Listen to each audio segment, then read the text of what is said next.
সে এবার প্রবাসী হোক বা ওমানি হোক বা যে কোনো লোকে হোক, ঠিক আছে, তাদের জন্য এই করোনার 5টা টিকা বাধ্যতামূলক করা হয়েছে শুধুমাত্র তাদের জন্য।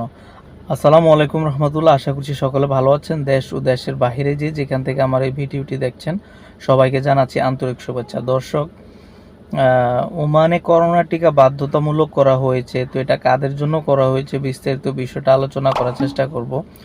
গতকালকে আমি আপনার ফেসবুকে অনেক ধরনের ভিডিও দেখছিলাম, ইউটিউবেও দেখছিলাম, ঠিক আছে।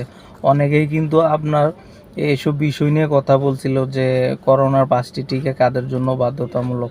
তো আমি যতটুকু জানতে পেরেছি যে ওমানে শুধুমাত্র যারা আপনার হজ যাত্রী আছে, মানে ওমান থেকে যারা হজে যাবেন, সে এবার প্রবাসী হোক বা ওমানি হোক বা যে কোনো লোকে হোক, ঠিক আছে, তাদের জন্য এই করোনার 5টা টিকা বাধ্যতামূলক করা হয়েছে শুধুমাত্র তাদের জন্য, আর অন্যদের জন্য না, ঠিক আছে। এর মধ্যে আপনারা যদি এমন কেউ থাকেন যে একেবারে টিকেই দেন নাই, ঠিক আছে, তাদের জন্য একটু সমস্যা হতে পারে দেশে আসা যাওয়ার জন্য। তো আপনারা অবশ্যই আপনাদের যে 5টি টিকা আছে করোনার, সেগুলো কিন্তু দিতে হবে।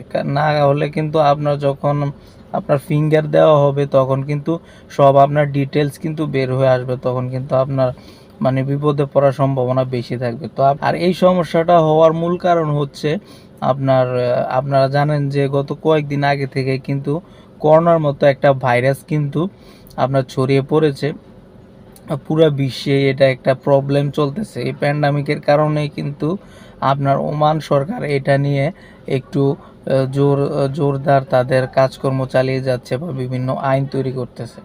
তো ভিডিওটি যদি আপনাদের ভালো লেগে থাকে বা আপনাদের যদি একটু উপকার হয়ে থাকে, তাহলে অবশ্যই আমার এই চ্যানেলটিকে সাবস্ক্রাইব করবেন।